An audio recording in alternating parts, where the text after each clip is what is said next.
কোন বান্দা যদি পাপাচারে লিপ্ত থাকে আর যদি ওই পাপ থেকে সে ফিরে আসে, আল্লাহ তাআলা কেমন খুশি হয়। নবীজি সাল্লাল্লাহু আলাইহি ওয়াসাল্লাম উপমা দিচ্ছেন, এক ব্যক্তি মরুভূমির ভিতরে লম্বা সফরে রওনা হয়ে গেল। উট বোঝাই তার খাবার পানি সবকিছু, মরুর পথ, যেখানে সেখানে খাবার পাওয়া যায় না। সে লম্বা সফর করতেছে। একটা সময় সে মরুভূমির মধ্যে ক্লান্ত হয়ে গেল। একটা জায়গায় সে তার উটকে বেঁধে উটের ছায়ায় শুয়ে পড়লো। ক্লান্ত পথিক ঘুমায় গেছে। কিছু সময় পর ঘুম থেকে যখন সে জাগ্রত হলো, ঘুম থেকে জাগ্রত হয়ে সে দেখতে পেল যেখানে তার উটটা বাঁধা ছিল, উটটা আর বাঁধা নাই। ফাঁকা প্রান্তর, চতুর্দিকে তাকালে দৃষ্টি সীমা যত দূর পর্যন্ত দেখা যায়, তার উটের কোনো হদিস নাই, অস্তিত্ব নাই। এটা সাধারণ কোনো পথ নয় যে লোক পাওয়া যাবে, গাড়ি পাওয়া যাবে, খাবার পাওয়া যাবে। ব্যক্তি হতাশ হয়ে গেল, চতুর্দিকে খোঁজাখুঁজি করতেছে। একটা সময় সে প্রচন্ড ক্লান্ত হয়ে গেল। আবার সে তার সেই জায়গায় ফিরে আসলো। এখন তার সামনে মৃত্যু ছাড়া আর কোনো কিছুই নাই। কারণ সে যদি তার রসদবাহী উট খুঁজে না পায়, খাবারও নাই, পানিও নাই, ইতিমধ্যে সন্ধ্যা নেমে আসতেছে। হয়তো সে রাতের বেলায় কোনো মরুভূমির হিংস্র প্রাণীর খাবার হয়ে যাবে, অথবা খাবার এবং পানির অভাবে মরুভূমির মধ্যেই তার শরীর সমাধি হয়ে যাবে। মরুভূমিতেই মৃত্যু হয়ে যাবে, তার দাফন কাফন হবে না। তাহলে এই মরুভূমির পথিক চিন্তা করতেছে আমার মৃত্যু এই মরুভূমির মধ্যেই হবে, আর কিছু করার না। সে সর্বোচ্চ হতাশ। তার সামনে একমাত্র মৃত্যুই আছে। হয়তো সেটা হিংস্র কোনো প্রাণীর খাদ্য হওয়ার মাধ্যমে, অথবা সেটা খাবার আর পানির অভাবে, অথবা হিংস্র কোনো প্রাণীর খাদ্য হওয়ার মাধ্যমে। কিন্তু তার মৃত্যু নিশ্চিত। সে এখন মৃত্যুর জন্য অপেক্ষা করতেছে।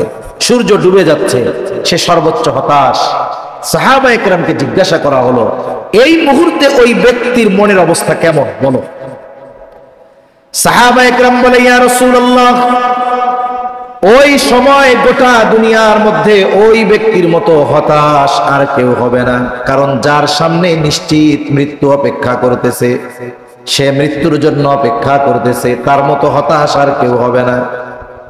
নবীজি সাল্লাল্লাহু আলাইহি ওয়াসাল্লাম বলেন, এই ব্যক্তি যখন সর্বোচ্চ হতাশ যে না তার উট আর খুঁজে পাওয়া যাবে না, হঠাৎ সে দূরে তাকিয়ে দেখে তার সেই রসদবাহী উট রসদ সহ আবার তার দিকে ফিরে আসতেছে।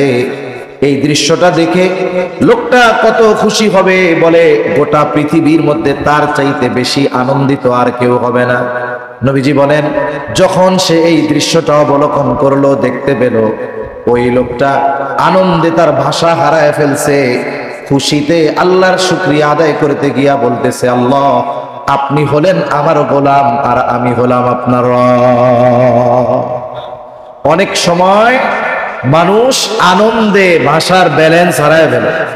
তা খুশির ঠেলায় ভাষার লাইন ঠিক রাখতে পারে নাই, বলে আমি হইলাম আপনার রব, আপনি আমার গোলাম। খুশির ঠেলায় নবীজি সাল্লাল্লাহু আলাইহি ওয়াসাল্লাম বলেন, ওই ব্যক্তি তার হারানো উট খুঁজে পেয়ে ফিরে পেয়ে যত খুশি হয়, কোন বান্দা যদি গুনাহ করার পর তওবা করে ক্ষমা চেয়ে আল্লাহর দিকে ফিরে আসে, আল্লাহ রাব্বুল আলামিন ওই ব্যক্তি হারানো উট খুঁজে পেয়ে যত খুশি হয় তার চাইতে বেশি খুশি হয়ে যায়। অথচ আমি আপনি জাহান্নামে গেলে আল্লাহর কিছুই আসে যায় না। কিন্তু আল্লাহ তাআলা আমাকে আপনাকে কত ভালোবাসে যে আমি আপনি যদি জান্নাতের পথে থাকি, দ্বীনের উপরে থাকি, আল্লাহর পথে থাকি, গুনাহ হওয়ার পরেও আল্লাহর দিকে ফিরে আসি, তাহলে আল্লাহ তাআলা আমার আপনার উপরে ওইরকম খুশি হয়। সুবহান। কারণ এই পৃথিবীতে আমরা মনে করি যে আমাকে আপনাকে, আমার আপনার মা বাবা, আত্মীয় স্বজন, বন্ধু বান্ধব, সন্তান সন্ততি, স্ত্রী স্বামী, স্ত্রীকে স্ত্রী স্বামীকে মনে হয় বেশি ভালোবাসে। এটা তো দেখি এই জন্য মনে করি।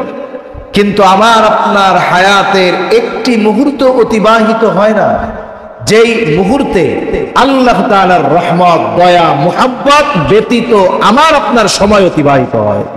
হোক সে কাফের। এই পৃথিবীতে একটা কাফেরও একটা মুহূর্ত আল্লাহ তাআলার রহমত বিহীন অতিবাহিত করতে পারে না।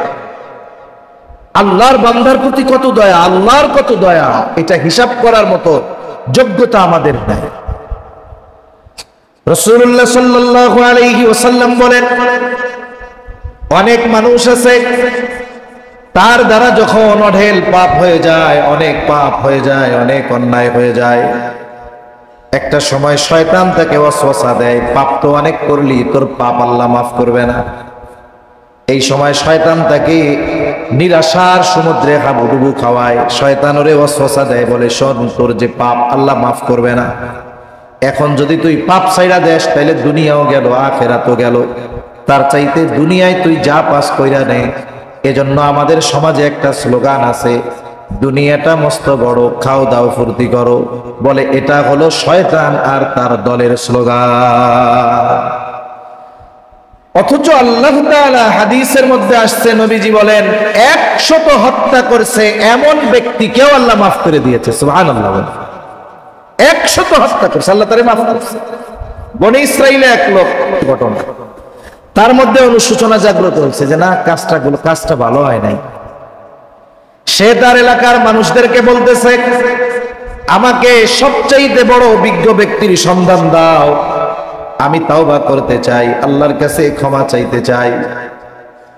ওই লোকটাকে তারা একজন আবেদের সন্ধান দিল, আলেমের না, একজন আবেদের সন্ধান দিল, খ্রিস্টান একজন সন্ন্যাসী আবেদ। লোকটা গিয়া তার কাছে বলে, আমি 99টা হত্যা করেছি, আল্লাহ তাআলা কি আমাকে ক্ষমা করবে নাকি? লোকটা তো আবেদ, আলেম না। আলেম আর আবেদের মধ্যে তফাৎ আছে। এজন্য অনেক সময় অনেকে ইবাদত করেও ফিতনার মধ্যে পতিত হয়ে যায়। এজন্য রাসূল সাল্লাল্লাহু আলাইহি ওয়াসাল্লাম আলেম আর আবেদের পার্থক্য বর্ণনা করতে গিয়ে বলেছেন, ফাদলুল আলিমি আলাল আবিদি কাফাদলি আলা আদনাকুম। আমরা তো অনেক সময় একটু বেশি ইবাদত করলে আমার মসজিদের ইমাম, আমার মসজিদের খতিব, মাদ্রাসার মুহতামিম, মাদ্রাসার ওস্তাদ, তাদের চাইতে আমি মনে করি আমি বড় আবেদ, আমি আওয়াবিন ইশরাক তাহাজ্জুদ পড়ি, আরে ওই হুজুর পড়ে না। মনে করলেন কি এই যে পয়রা মনে করছেন, এটা শয়তান এই জায়গায় ইবাদতের 12টা বাজায় দিচ্ছে। উনি না পয়রা ওনার ক্ষতি হয় নাই, কিন্তু আপনি আমি পয়রা ক্ষতির মধ্যে পড়ে গেছে। এজন্য আবেদ আর আলেমের পার্থক্য কোথায়? নবীজি সাল্লাল্লাহু আলাইহি ওয়াসাল্লাম বলেন, তোমাদের মধ্যে সাহাবায়ে কেরামের মধ্যে নবীর মর্যাদা যেমন, সাহাবায়ে কেরামের তুলনায় নবীর মর্যাদা যেমন, সাধারণ মানুষের মধ্যে, সাধারণ আবেদদের মধ্যে একজন আলেমের মর্তবা এরকম। সাহাবায়ে কেরামের মধ্যে নবীর মর্তবা যেমন, সাধারণ আওয়াম আবেদের মধ্যে একজন আলেমের মর্তবা কেমন। এজন্য অনেকে আমরা বুঝি না, একটু পড়র করতে পারলে, বাংলা 2-4টা বই পড়তে পারলে মনে করি হুজুর বাইটটা গায়ে ফেলছে। এ চিন্তা বাদ দেন, এটা ঠিক না। এখন গেছে কার কাছে? গেছে আবেদের কাছে, আলেম না। কই 99টা তোমার আল্লাহ জীবনেও মাফ করবে? সম্ভব? অসম্ভব। তাইলে আর 100 পুরাইতে অসুবিধা কোথায়? মাফ যেহেতু করবে না, তুইও শেষ, যা। এইটারে হত্যা করে 100 পুরাই ফেলছে। আবার কিছুদিন পর তার মধ্যে তাওবার আগ্রহ জাগ্রত হয়েছে, না আল্লাহর কাছে মাফ চাওয়া দরকার। আবার সে এলাকার মানুষদেরকে বলতেছে, আমি আল্লাহর কাছে ক্ষমা চাইতে চাই, তাওবা করতে চাই, আমাকে একজন বিজ্ঞ ব্যক্তির সন্ধান দাও। এবার তাকে একজন আলেমের সন্ধান দেওয়া হলো। লোকটা চলে গেছে আলেমের কাছে, গিয়া বলে, আমি 100 হত্যা করেছি, আল্লাহ রাব্বুল আলামিন আমাকে ক্ষমা করবে নাকি? আমাদের দেশে কিছু ডাক্তার আছে, এর কাছে যদি আপনি শুধু সাধারণ গ্যাসের ব্যথা, পেটের ব্যথা নিয়ে যান, সাধারণ জ্বর সর্দি নিয়ে যান, ও এমন কথা বলবে মনে হবে যে আপনার মরতেই শুধু বাকি আছে না কিছু ডাক্তার? ওরে বাবা, আপনার পেটে ব্যথা, কাজ সারা, এটা তো খুব খারাপ সিমটম, এখন আপনি সুস্থ আছেন কেমনে? এই টেস্টগুলো করায় আনেন। কোন ডাক্তার যদি স্বাভাবিক গ্যাসের ব্যথা হইছে, বদ হজমের কারণে একটু পেট ব্যথা হইছে, এরকম কথা যদি ডাক্তার বলে, ওই রুগী আদা মরা এমনি হয়ে যাবে, ফোন দিয়া সব জায়গায় মাফ চাবে, আমি মনে হয় বাঁচবো না, মাফ করে দিও।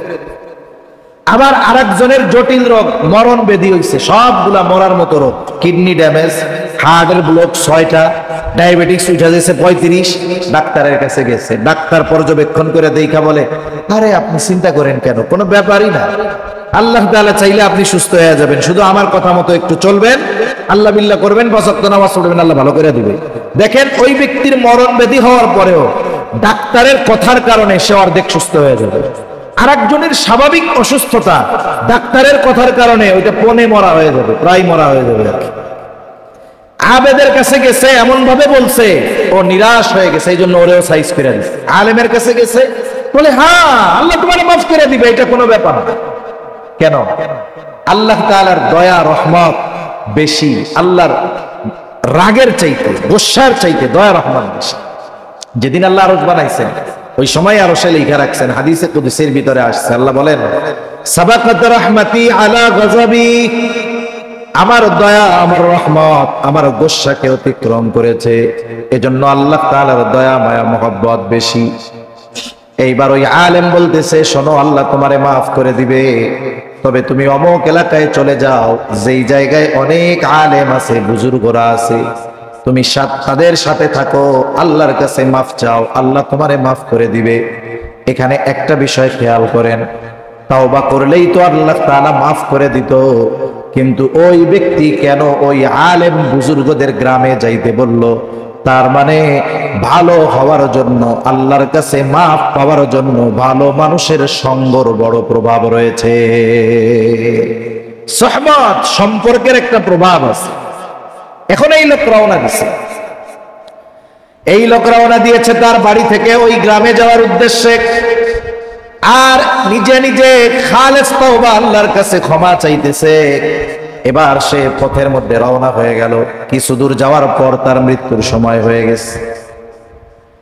নেককার বান্দার মৃত্যুর সময় একদল ফেরেশতা আসে, আবার বদকার ব্যক্তির মৃত্যুর সময় আর একদল ফেরেশতা আসে।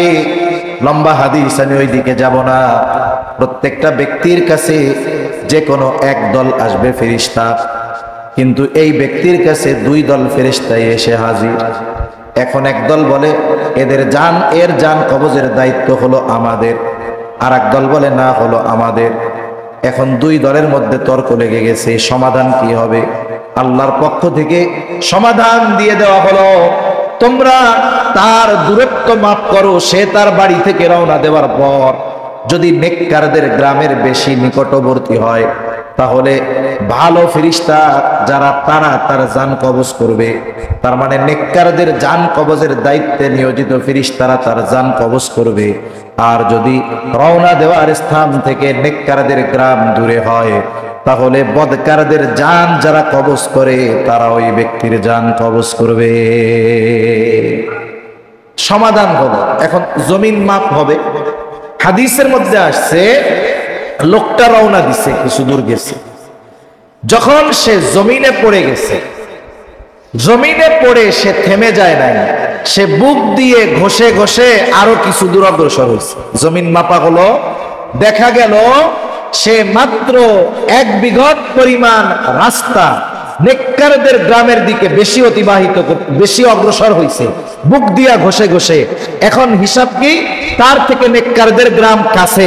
এই কারণে সে আল্লাহ তাআলার ক্ষমা প্রাপ্ত বান্দাদের তালিকায় অন্তর্ভুক্ত হয়ে গেল, আর নেককারদের জান কবজের দায়িত্বে নিয়োজিত ফেরেশতারা তার জান কবজ করে নিল। সুবহানাল্লাহ। তার মানে আল্লাহ তাআলা মাফ করে দিয়েছে। আরেক বর্ণনায় আসছে, আসলে লোকটা বেশি দূর যাইতে পারে নাই, অল্প কিছু দূর যাওয়ার পর তার মৃত্যুর সময় হয়ে গেল। নেককারদের গ্রাম আরো অনেক দূর, কিন্তু আল্লাহ তাআলা জমিনকে সম্প্রসারিত করে দিলেন, আর নেককারদের গ্রাম তার থেকে সংকুচিত করে দিলেন। এবার জমিন মাপার পরে দেখা গেল নেককারদের গ্রাম কাছে, তার নিজের বাড়ি তার থেকে দূরে। স্বাভাবিক বিষয়, ফয়সালা তো ছিল এইটা, যেটা কাছে সেই হিসাবে তার জান কবজ করা হবে। তার মানে দেখেন, 100 হত্যা করেছে সে, খালেস তওবা করার কারণে আল্লাহ রব্বুল আলামিন তাকে পর্যন্ত মাফ করে দিয়েছে। যে আল্লাহ এত বড় পাপীরে মাফ করেছে, সেই আল্লাহ তো অবশ্যই আছে, ঠিক কিনা বলেন? নাকি আগের চাইতে দয়া মায়া একটু কমে গেছে? কমছে? কমে নাই। আল্লাহ তাআলার দয়া মায়া রহমত এই উম্মতের উপরে আরো বেশি। আল্লাহ তাআলার দয়া মায়া মুহাব্বত কত বেশি। হাদিসের মধ্যে আসছে, আবু হুরায়রা রাদিয়াল্লাহু তাআলা আনহু থেকে বর্ণিত হাদিস, নবীজি বলেন, ইন্না লিল্লাহি মিআতা রাহমাহ আনজালা মিনহা রাহমাতান ওয়াহিদাতান বাইনাল জিন্নি ওয়াল ইনসি ওয়াল বাহাইমি ওয়াল গাওয়াম। নবীজি সাল্লাল্লাহু আলাইহি ওয়াসাল্লাম বলেন, আল্লাহ তাআলার নিকটে 100 রহমত আছে, 100 রহমত। কত রহমত একটু জবান খুলে গন। এই জবান খুলে কইতে কইলাম এই আওয়াজ হইল আপনাকে। কত রহমত আছে জোরে বলেন, আরো জোরে বলেন কত? 100 রহমত আছে। নাকি রোজায় ধরছে? এই টাইমে তো রোজায় ধরে আমাদের এলাকার মানুষ, দেশের মানুষদের, বিশেষ করে জোহর থেকে আসর। এই সময় প্রায় মসজিদে গেলে দেখবেন মুসল্লি শুইয়া এই জায়গা থেকে গড়াগড়ি দিয়ে ওই বাড়ে যায়, আর একবার ওই বাড়ে যায়। আর একজন জিজ্ঞাসা করে, কি হয়েছে?